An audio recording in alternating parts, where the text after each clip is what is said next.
श्री गुरुभ्यो नमः। कृष्णाय वासुदेवाय हरये परमात्मने प्रणतक्लेशनाशाय गोविन्दाय नमो नमः। पूज्याय राघवेन्द्राय सत्यधर्मव्रताय च भजतां कल्पवृक्षाय नमतां कामधेनवे। तपस्वाध्याय शुश्रूषा कृष्णपूजारतमुने विश्वेशम् इष्टदं वन्दे परिव्राट् चक्रवर्तिने। Today I would like to give a brief introduction about Sri Raghavendra Teertharu and his miracles. I would like to present these words from the knowledge I gained from the secondary sources. According to our Puranas, Shankukarna was cursed to be born as a son of demon. Later, Shankukarna was born as Prahalada Rayaru, the son of demon Hiranyakashipu. Prahalada Rayaru was a great devotee of Lord Vishnu. To kill the demon Hiranyakashipu, Lord Vishnu took an avatar of Narasimha Devaru. In the next birth, Prahalada Rayaru was born as Sri Vyasa Rayaru, who is a great philosopher of our Vaita Siddhanta. In the next birth, Vyasa Rayaru was born as Venkatanatha, also known as Venkanna Bhattaru. Venkanna Bhattaru was the second son of Sri Timmanna Bhattaru and Srimati Gopikamba. He was born in a town called Bhuvanagiri on Thursday, Shukla Pakshada Navami of Palguna Masa in 1595. He had two siblings called Guru Rajacharya and Venkatamba. He lost his father at a very young age. After his father's death, he was brought up by his brother Guru Rajacharya. He completed his initial portions of education under the guidance of his brother-in-law in Madurai. After the return from Madurai, he got married to Srimati Saraswati Bai and had a son called Lakshmi Narasimhacharya. Later, Venkanna went to study Dvaita Vedanta, grammar and literature under the Guru Sri Sudhindra Teertharu. Venkanna Bhattaru had the extreme poverty and they used to have fasting for several days a week and used to get food once in a week or fortnight. Once Srimati Saraswati Bai was asked to wash some Devara Patre from the neighboring house, and as a reward Saraswati Bai got a handful of avalaki. When Saraswati Bai got avalaki and thinking of she could feed her family, Venkanna Bhattaru got to know that she was rewarded avalaki for washing Devara Patre. Venkanna Bhattaru immediately said, "Go and give back the handful of avalaki." Saraswati Bai was confused. "I got the food to feed my family and he is saying me to give it back." When Saraswati Bai was confused and asked why, Venkanna Bhattaru said, "You have gained punya by washing Devara Patra and it can't be exchanged by a handful of avalaki, and the punya you gained is not measurable." Immediately Saraswati Bai went back and gave the handful of avalaki to whomever gave her. This shows how much bhakti Venkanna Bhattaru had. Even in such a poverty, he didn't wanted anything in exchange of punya. He used to do Devara Karya with so much of dedication. Later there is an incident where it shows how much Venkanna Bhattaru had mantra siddhi. Once Venkanna Bhattaru and his family was invited for an event where the guests didn't treat them well because of their poverty, and said, "Venkanna Bhattaru, if you want to have food, you need to earn by doing some chores." Venkanna Bhattaru was asked to prepare some ganda, and Venkanna Bhattaru started to prepare ganda. Without his knowledge, he was chanting some mantra. And the batch of ganda was done and it was served to all the guests. As soon as the guests applied on their body, they had a burning sensation. Everyone came running to Venkanna Bhattaru and said, "You have mixed something, that is the reason we are getting the burning sensation." Venkanna Bhattaru said, "No, I have not mixed anything, but without my knowledge, while preparing the ganda, I chanted Agni Sutta. That is the reason you people are having the burning sensation." Everyone was in so much of pain. They said, "Please do something. We are suffering from the pain and it is killing us." Venkanna Bhattaru said, "Okay, I will prepare one more batch of ganda." This time while preparing the ganda, Venkanna Bhattaru started chanting Varuna Sutta. As soon as the second batch of ganda was applied on the guest, every guest had a soothing feeling, and the guest apologized Venkana Bhattaru for treating them bad. It shows how much mantra siddhi Venkana Bhattaru had. Even while doing some chores, he was chanting without his knowledge, and he had complete dedication towards the mantra he was chanting. Later days passed on. One night, Sudhindra Teertharu had a dream of Sri Moola Ramadevaru in his dream. Moola Ramadevaru said, your Venkana Bhattaru is your next successor, and I suggest you the name Raghavendra. Raghavendra means the name, the meaning of the name Raghavendra is one who worships the Lord Rama. The next day, Sudhindra Teertharu called Venkana Bhattaru and said, see, I got a dream where Sri Moola Ramadevaru himself came and said, you are the next successor, and he insisted you to take sannyasa ashrama. Venkana Bhattaru refused and said, no, I can't let go my young wife and kid. Sudhindra Teertharu didn't argue anything. Later that night, Venkana Bhattaru had a dream where goddesses Saraswati herself came in his dream and said, you are the purest soul, and I want you to leave the bondage of materialistic life and take the sannyasa ashrama and guide everyone to go in sadhana marga. Later the morning, Venkana Bhattaru rushed into Sudhindra Teertharu and said, this is what happened in my dream. So this is the order from the goddess Saraswati, and I would like to receive the sannyasa ashrama from you. Sudhindra Teertharu was very happy and said, you have a main responsibility to get done, and please do your son's Upanayana as soon as possible.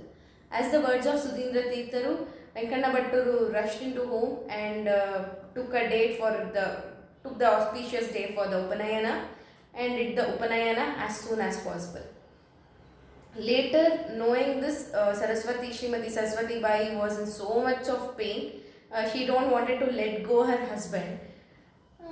After the Upanayana was done, Venkana Bhattaru came to Mata again and said, now I am ready for the sannyasa svikara.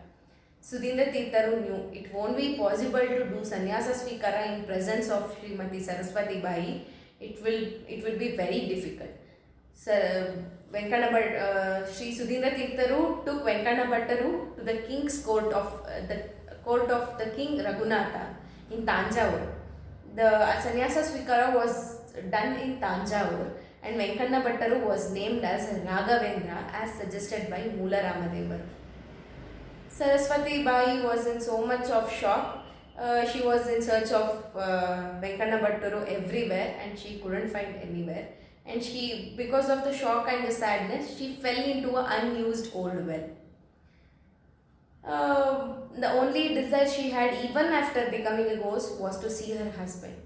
She rushed into the place where the sannyasa svikara was being done, and by the time she reached the place, the sannyasa svikara was already done. Venkana Bhattaru was named as Sri Raghavendra Teertharu, also known as Rayaru. Rayaru could feel her sense and could feel her presence. As soon as he sensed her presence, he took some teertha from the kamandala and sprinkled on the place where he sensed her appearance. As soon as the water touched the surface, Srimati Saraswati Bai got mukti from her preta janma. This shows how much power he had with the power of penance he had. As days passed on, Raghavendra Teertharu took the sannyasa and started some padayatras and tirtha yatras.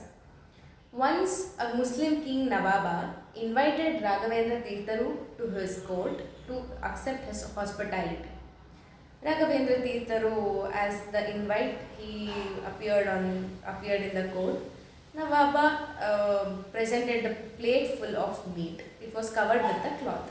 Nawaba knew there was a plate full of meat, and Rayaru could sense there is something.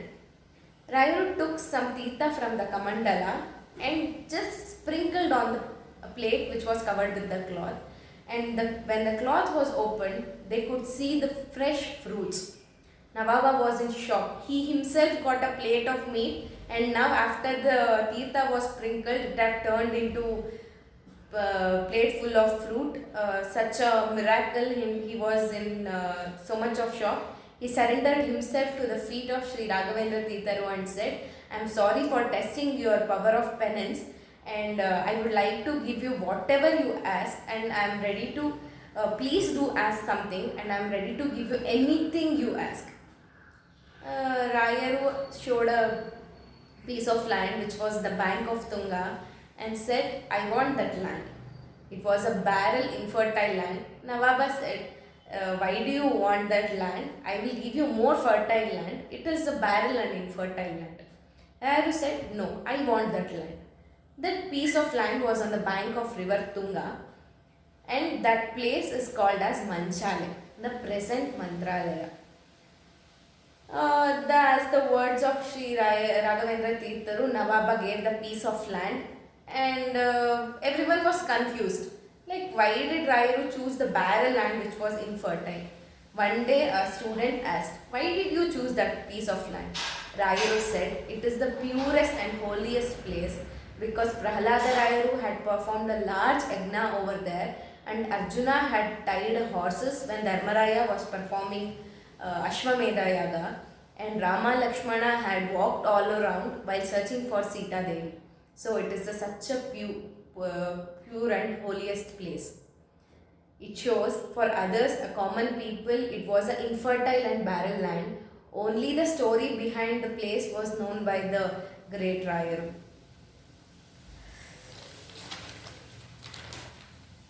Later in 1671, Rayaru entered Vrindavana. After that, till date, devotees have experienced many life miracles and his blessing. In such incidents, there is a story. Once a poor Brahmana went near the Vrindavana crying, I have a wife who is so much ill and nothing have worked. I have took her to many doctors, nothing is getting. She is not getting well. Please do something. Rayaru, he cried and said, if my wife get cured, I will feed 100 Brahmanas. He is a poor Brahmana, and he owed in front of Rayaru saying that he will be feeding 100 Brahmanas.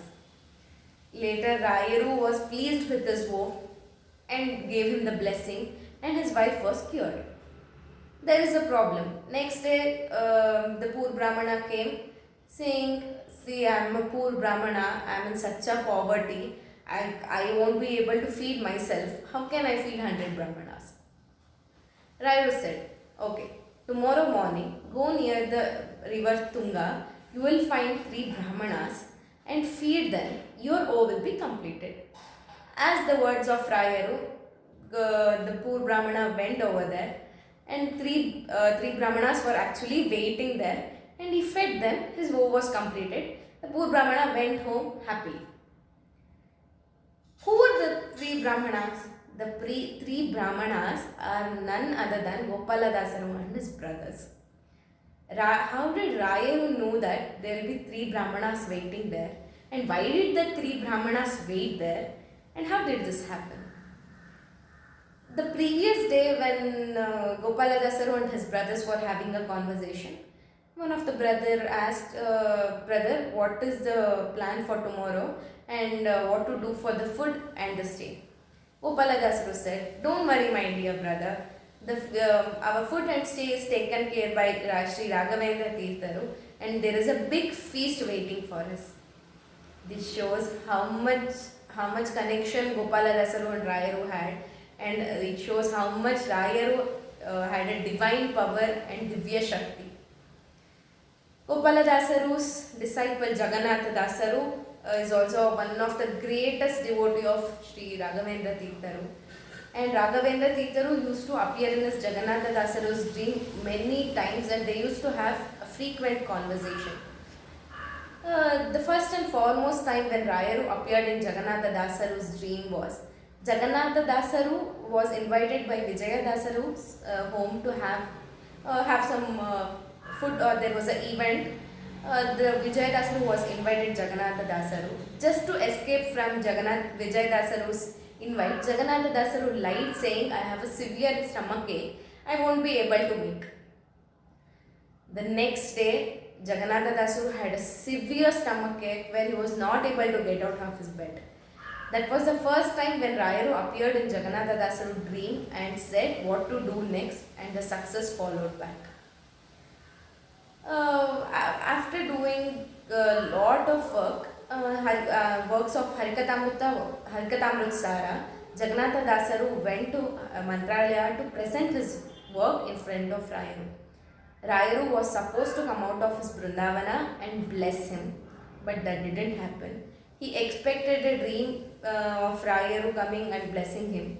Even that didn't happen. Jagannatha Dasaru was devastated and was in pain. Why did Rayaru didn't come in his dream? There is a story. The public got to know that Jagannatha Dasaru is having a dream of Rayaru and they are having a frequent conversation, and the public demanded to put their request in front of Rayaru, and Rayaru decided not to come in his dream. Jagannatha Dasaru was in so much pain, he put his words in the song Eke Mukanadi. The song goes like this. Eke Mukanadi Lokapalaka Yenna Sakuvaraya Shrikara Raghavendra Eke Mukanadyo Guruve Eke Mukanadyo Guruve Eke Mukanadyo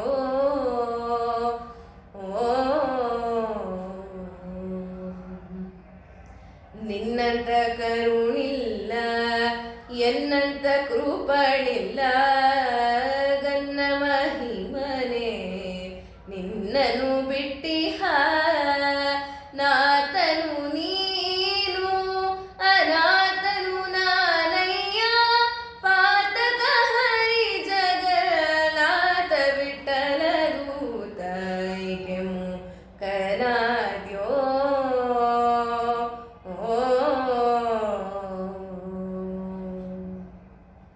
Where Jagannatha Dasaru is crying and asking, you are the only person whom I can run into, and you abandoned me and leaving me behind. Please do something. Why did you keep silent? Rayaru's heart melted, and that day he decided to come only in Jagannatha Dasaru. It can show he is such a Karunamayi.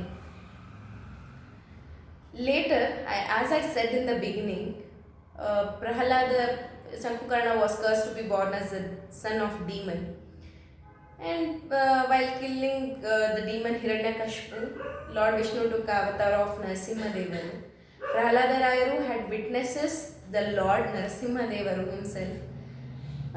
While Narasimhadevaru asked to come to moksha with him, asked Prahalada Rayaru to come to moksha with him, Prahalada Rayaru said, "No, I won't come." He said, Nahitan vihaya krupanan vimumuksha ekan. Where Prahalada Rayaru said, I won't be coming to moksha alone, leaving behind the people who have immersed in the materialistic life. It shows how much karunya Prahalada Rayaru had on us human. That is the reason today Prahalada Rayaru's avatara Sri Rayaru is still sitting in the Vrindavana and blessing us with many miracles and helping us to walk in the sadhana marga. I would like to end these few words by surrendering my words to the feet of Sri Raghavendra Teertharu. Shri Krishnarpanamastu.